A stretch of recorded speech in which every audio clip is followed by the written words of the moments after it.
Hey everyone. So today I'm here with Mitch, my business partner, Hi, and everyone. today we're talking about Tim Ferriss and his podcast strategy, kind of his journey of how he's grown over time and we'll talk a little bit about his podcast repurposing strategy too. But Tim is someone that we've listened to both for a while and kind of admired. Mitch, I'm curious how you got, aware of Tim when you started listening and kind of how that happened, if you remember. Yeah, no, totally. So back in high school, I don't know how I stumbled upon the book, but always been a little bit entrepreneurially spirited. So I found the 4 hour work week somewhere at a bookstore and just dove into it and just couldn't stop reading. And then after I read that, just like learning about his life and what he did, wanted to learn more about him. So I don't know if it was through his website or definitely his podcast, probably is when I started learning more and more. And then that's been the predominant thing I've consumed since I read the 4 Hour Work Week is just his podcast, getting his insights on the world, and also his great guests. I mean, he has some of the best guests in the world as far as like business, self-improvement, even health. It's super wide ranging. So yeah, I found him through his books, and then I stayed for the podcast mostly. How about you? How did you find out about Tim? Yeah, I'm trying to think, but I feel like if you're an author, it's like a perfect transition into podcasting. I was actually talking to someone just like an hour ago who wrote a book and published it, and they were starting to do some speaking engagements with other podcasters, and it's like it just makes so much sense because you have so much expertise about a specific topic, and podcasting can really help bring it out. But I think Tim launched that book like 14 or 15 years ago now, the 4 Hour Work Week. And I think that's what made me gravitate towards him and his views on productivity. But my biggest memory of listening to Tim was when I was studying abroad in Prague in 2017. And for some reason, when I was there, like I was walking everywhere because the city is like a very walkable place and running places, taking public transit. And like, I would just listen to Tim Ferriss podcast, like literally all the time. And I feel at a certain point, I was like, crap, I'm getting like indoctrinated by Tim Ferriss. But I always liked how he had like a really lifestyle focused view of entrepreneurship and how he used entrepreneurship as a tool to create a better life for himself. And like in 2017, he was really just starting to come out a lot about like the depression and anxiety he experienced and throughout the journey, and like being really raw and vulnerable and talking about things that no one ever else had really talked about. And I don't know, that I feel like that just made me gravitate towards him because I was like, wow, he's really talking truths right now and bringing new stuff out of like, big business leaders and leaders in every genre that you otherwise wouldn't hear. So yeah, I liked his approach to entrepreneurship, lifestyle focused, and also how health conscious he was. So it's like if your business isn't serving you, then it's not doing its job. So I always thought that was cool. But why don't we dive right into kind of his journey and his podcast and talk a little bit about it? There we go. So we're on his podcast website right now. We wanted to go back to his first. When was his first episode? Just for reference, just to give people like some context into this. So Tim Ferriss Podcast is live April 22nd, 2014, episodes 1 and 2. So that's like about 7-8 years ago by now. So and not an overnight success. Yeah. No, not at all. And I mean, he's been relevant for a few years at this point. And also he was a pretty famous author like throughout it as well. So, that helps. But let's see. He built the show. This was an article in October 2014 to 700+ million downloads. So he's definitely received some success over that time. Pretty impressive. Yeah. So I want to go to his YouTube though too, and go to his account. I thought this was funny. So if you go to his videos, you can see now almost everything is like focused on the podcast. He does a lot of repurposing, which we'll talk about, and a lot of topic videos. But if you go back to his oldest videos, Like his first video 14 years ago was a 57-year-old carrying 880 pounds. Like it's so random. It was probably in his jiu-jitsu days. Also very impressive that 57-year-old, well, anyone could carry 880 pounds. We don't really start seeing his podcast until here, about 7 years ago. And this is interesting. He's doing some repurposing here. This was June 6th, 2014. And this is a 3-minute clip with Kevin Rose about investing in Twitter. So he's been repurposing since, I guess not day one, but probably first year. I don't know. And just think about that. Think about that long-term relationship there. He repurposed Kevin Rose's clip 7 years ago, and he just posted one literally like a couple of days ago with him. So that really? doesn't teach you something about long-term relationships. I didn't even know who Kevin Rose is. Apparently he invested in Twitter. So yeah, he's a big investor, and he's been big in Web3 as well. So he's getting a lot of eyeballs lately. Yeah. So he's been repurposing for a while now. And if you can kind of see at the time, he wasn't using any video at all it was just a static audiogram graphic. There was no subtitles. Now go to his profile and you've got much more. I mean, honestly, the thumbnails aren't necessarily that much better. Like they're still pretty simple, but you actually have a nice intro. You've got the actual video component too. And I think he does a bit better job of titling these as far as, so this is like a 6-minute video, how to build a rich life. And their vision for exercise for couples. Interesting. So yeah, I guess he's been at that kind of since day one. Didn't know that. I think he went on and off a bit with it because it hasn't always been relevant, but I guess he did start out with it. Yeah. Let's go back a little further. See, like maybe 2 years ago, see if he was repurposing. Think Tribe of Mentors. There's a year ago he was with Kevin Hart. Yep. This was, although, look at this. Okay. So this is like the exact same format of his repurposed videos that he was posting about 7 years ago. This was posted 1 year ago. So he kind of just stayed true to that, and maybe took some gaps depending on like the bandwidth he had and time. Or maybe he just brought this video back after like a long period of time. I'm not sure, but yeah, it looks like this has been something he's been working on for a while. What else should we look at? And on. Let's look at his other social media accounts too. Does he post any on Instagram? Likes to post animal pictures, that's for sure. Yeah. So to be honest, this is the weird thing about like, is that actually him or is that his dog? Molly is still figuring out. I actually watched that. Yeah, it's his dog. I think it's his girlfriend and his dog. He's also, I've noticed he's posted some like kind of wild memes. Yeah, it seems like a more personal account. I feel like once you get to a certain point as far as like having influence and having followers, like you can kind of post anything and people.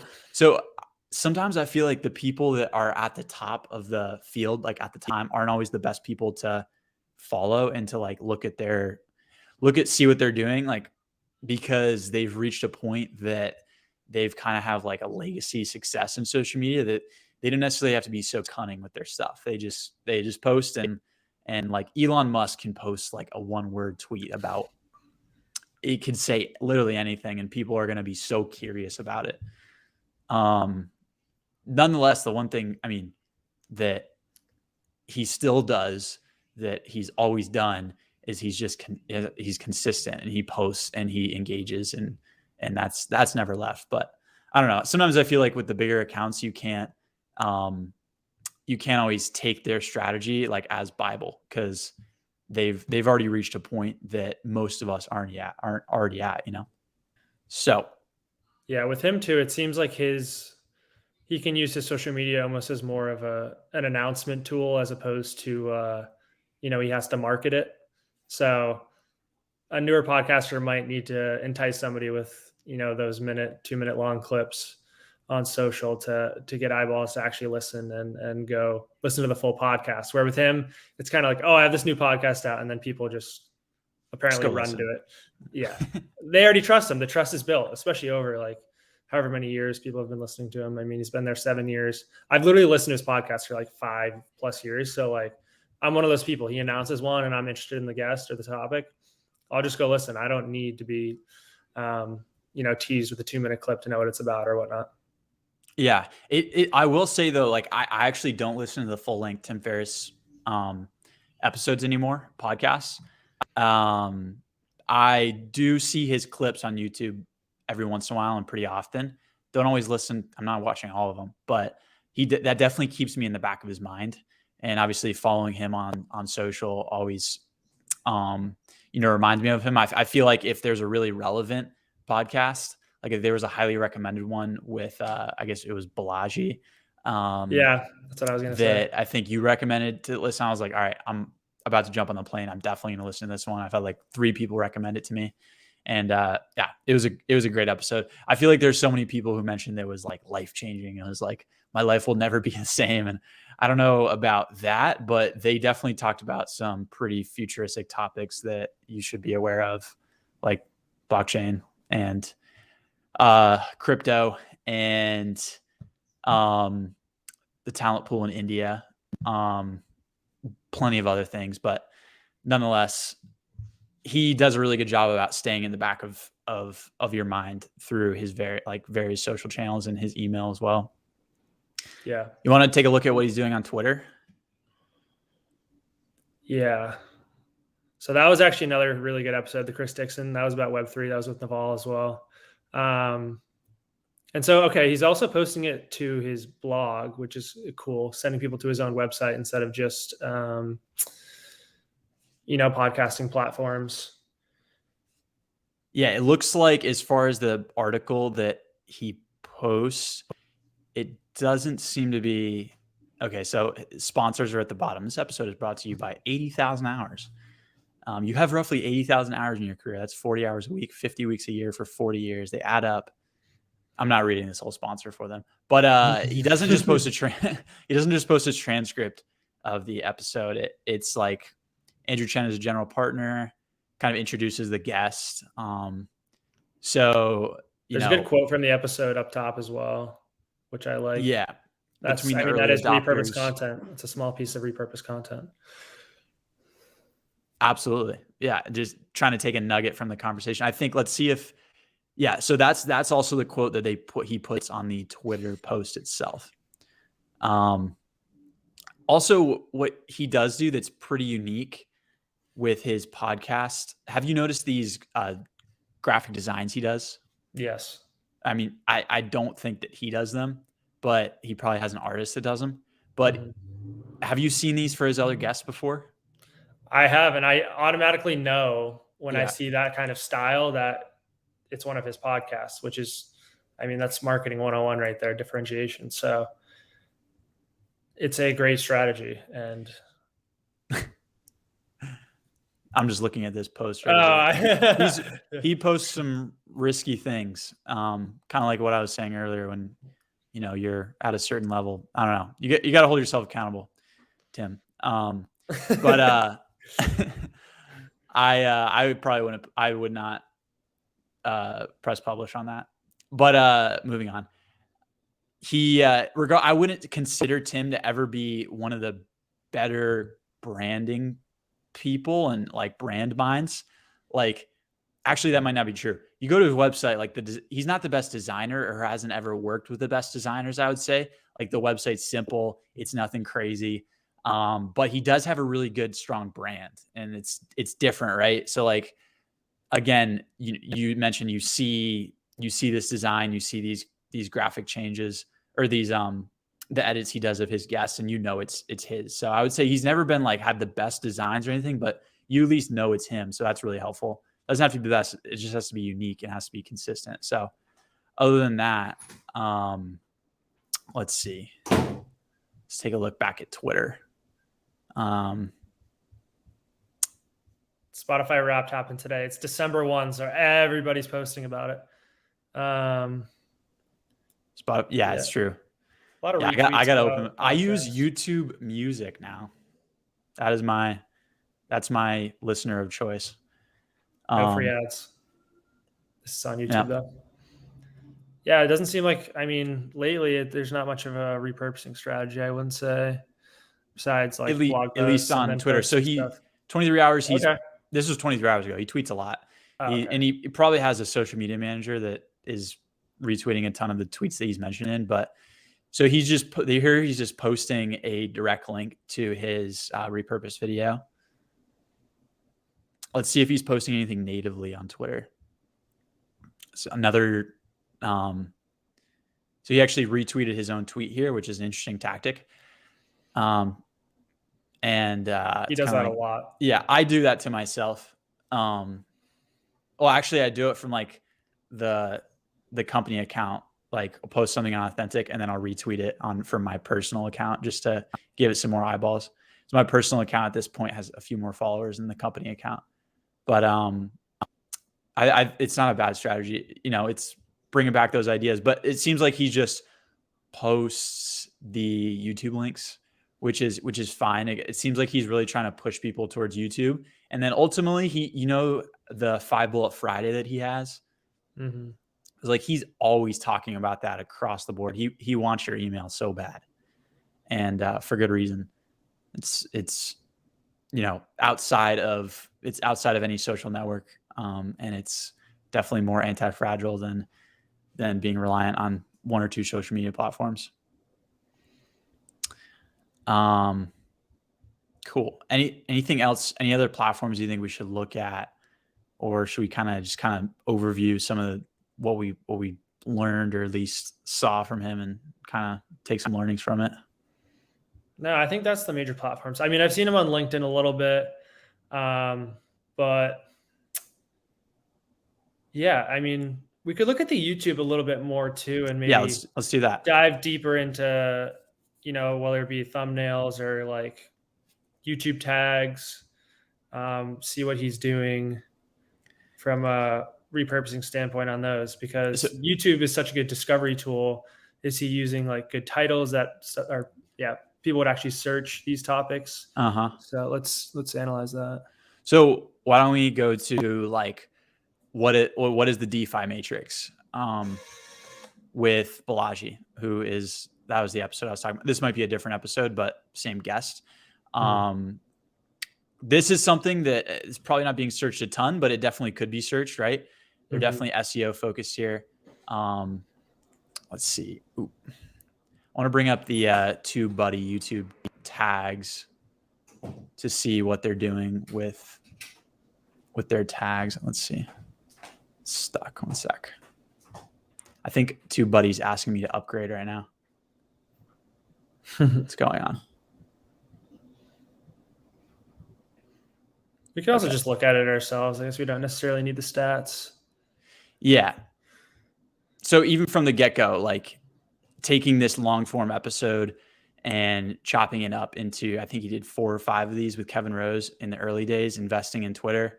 You kind of have an expectation of what they're going to talk about. But one thing that they could do better with here is providing some more context in the description. Basically just says Kevin Rose talks investing in Twitter. It's like, not very comprehensive. And then the rest is just links. I'd say that could also be titled a bit better. I mean, it's good. It tells you what it's about, but it doesn't really draw you in, like investing in Twitter. I mean, maybe like 7 years ago, that seems like interesting when it was just becoming a thing. But yeah, I mean, you could definitely do a better job hooking listeners in. Yeah. I want to figure out this TubeBuddy thing. Everyone.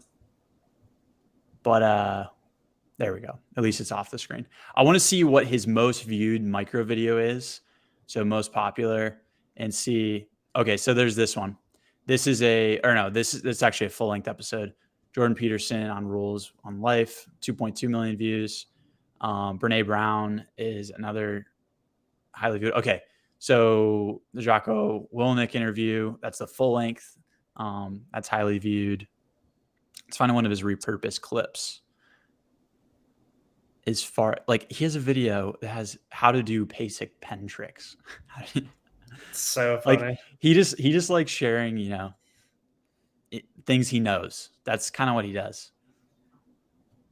Okay, so most of these highly viewed ones are full-length episodes. I'm trying to find, full length.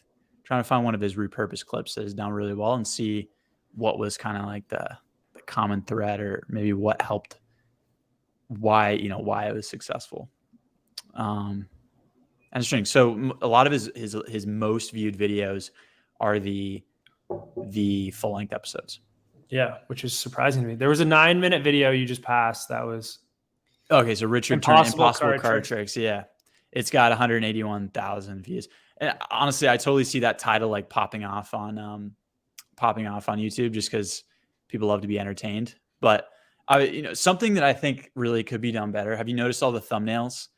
They're just like him and the guest and their names, which is great, but you don't see the topic unless you look at the title. And honestly, people are pretty visual. Most people are seeing the thumbnail before they see the title. So like this thumbnail he has for daily practices to fight depression. If he could also somehow incorporate that into the topic videos he does with podcast repurposing, I think that would really help with click-through rates. It's an extra thing to do. And, Tim Ferriss is all about productivity and 80-20, but definitely could help with, like I said, those click-through rates, getting people to the video. Yeah. People literally like decide almost like instantaneously after their last video. So the visual, like you said, helps so much. I'd actually recommend searching like Lex Friedman real quick and like to kind of show an example of a way you can show visually a clip. So you might have to go to scroll all the way, or go back to play or home and scroll all the way down. He has a separate account called Lex Clips. Lex Clips. Let me just search clips. Lex Clips. So here you can see visually like what each might be about. It looks like he's got like 6 repurposed, or no, that's 7 repurposed videos with Tom Brands. Do you know who that is? Is he a wrestling coach? Seems like it. I'm not familiar, but yeah, basically 7 individual topic videos. And like you said, they have, instead of words, they have visuals, which, like you said, that's what's going to grab your attention when you're scrolling through your feed really quickly. Yeah, totally agree. I'm looking at the second one. It's like how to avoid burnout. And it's a picture of wrestling, which honestly doesn't really, it doesn't really match up that well is what I was thinking. But if he's a wrestling coach, then yeah, I guess it does. But yeah, it definitely catches the eye more than just like 2 faces, especially if you don't know the other face. Like for Tim Ferriss, you might not know who his guest is. So it's not helpful at all if you don't know who the guest is. Yeah. But it's very helpful if you do. True. I feel like is Joe the first person to have done this thumbnail format with his clips? I'm pretty sure if he wasn't the first, he at least, I think, is the one that popularized it. So I do feel like a lot of these are just emulating, and it's a good strategy to have this thumbnail format. I do think though that it can get a little bit you need to do it in your own unique way. That's all. Slight changes. So yeah, interesting. So I mean, that's something that's like low hanging fruit for Tim that he could work on. But I think it's funny with Tim, like he's such an experimental person. Like if you know and listen to his podcast, he's constantly experimenting with different things, and you can see that in his content. Like this is a video of a Tesla Roadster test drive. Like, he did that video. His most viewed video is how to peel a hard-boiled egg. Like what's up with that?